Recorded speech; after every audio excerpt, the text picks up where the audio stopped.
Okay, so I like the fact that you just came out and said, I'm nervous. Like, I was nervous during this. Like, it was a lot for me. So I wonder, you know, when you're tackling these performances and you're trying to get over those nerves and you're trying to figure out what you're gonna do, what was it, number one, that made you so nervous? And what was it that calmed you down? Very good question. So what made me nervous was Elvis is so loved and so iconic. You feel responsibility playing any human that has actually lived, but with him it's a weight like I never felt before. Okay. And there's a responsibility to his family and also putting his story into context. Right. Like that was a big thing. There's so many misconceptions about him. There's so many ideas of him. So I felt such a responsibility to bring the humanity. Get a haircut, buttercup! In that moment, I watched that skinny boy transform into a superhero. I basically, one thing, like you were saying before the camera started rolling, the fact that I knew that he experienced stage fright, it relieved so much. Because I knew in those moments, I'm feeling fear, but he was feeling fear. Right. So it's not something that you need to not feel in order to do things that you believe in, you know? Right. And so that was beautiful. So I mean, and then it was just like waking up every day at 3 in the morning, terrified, getting to work, and I had 2 years of doing nothing else. So that helped a lot. So by the time I got on set, I was pretty clear about what I was doing. There's a lot of people saying a lot of things, but in the end, you gotta listen to yourself. I would be remiss, Internet, if I didn't say, yes, we still hear it in your voice. And the Internet's losing its mind because of that. Can you just not shake him? You just can't shake him. You know, at this point, I keep asking people, is this my voice? You know, because this feels like my real. It's one of those things that certain things trigger it. Yeah. And other times as well, it's I don't know, when you live with something for 2 years and you do nothing else, I think you can't help but it becomes a fiber of your being, you know?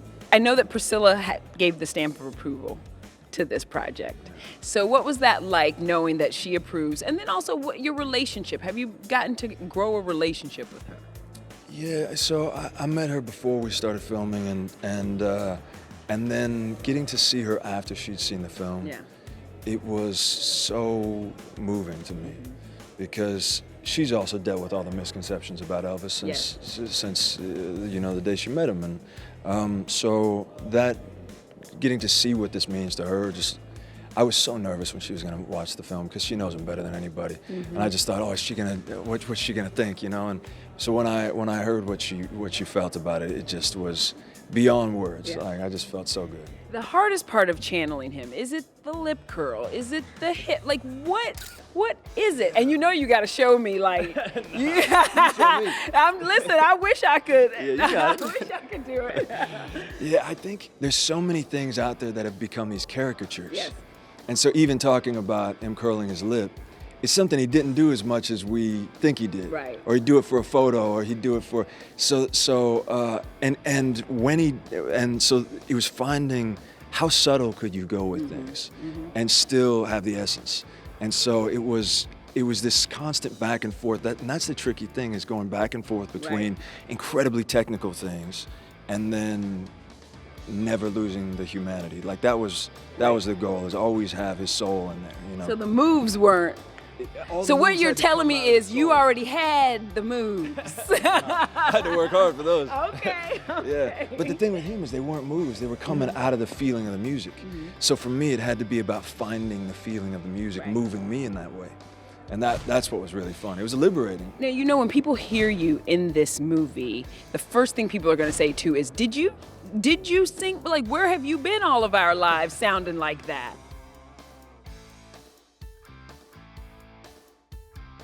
I'm on before the shoot, and nobody's gonna remember me.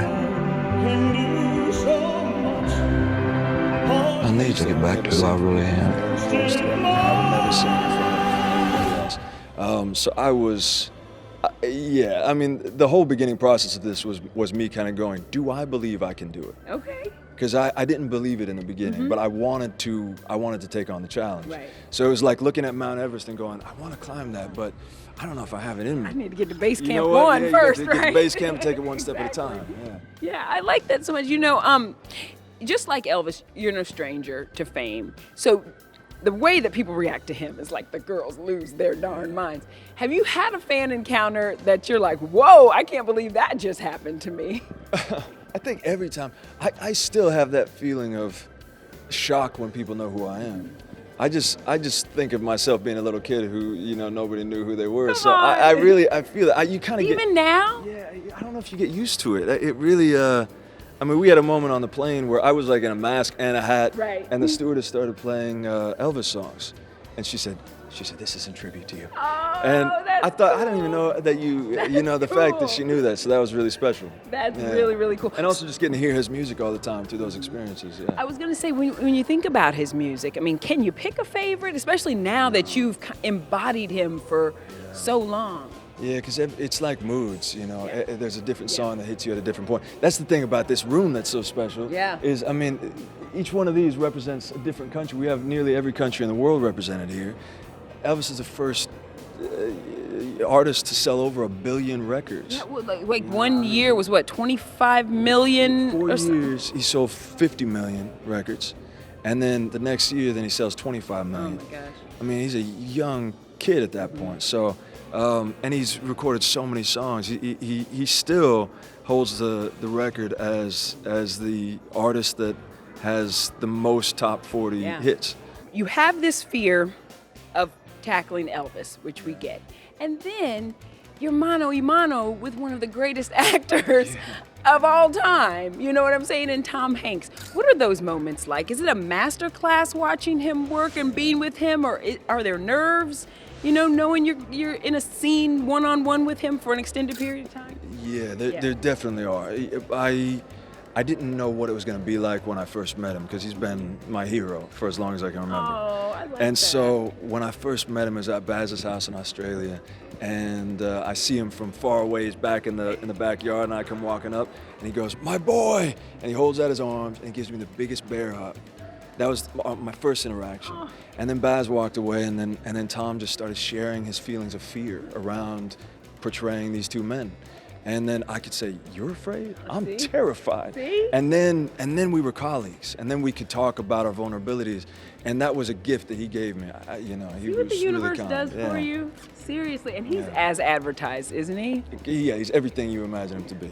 You hear him laugh down the hallway, and you go, "That's Woody." You know, that's wild.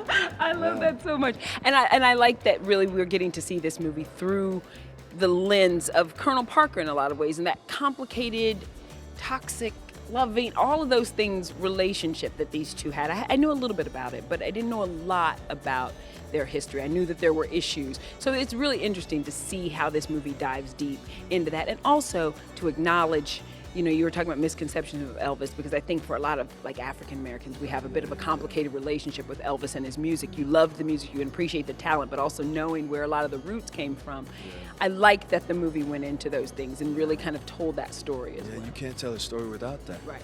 You don't have Elvis without black music and culture.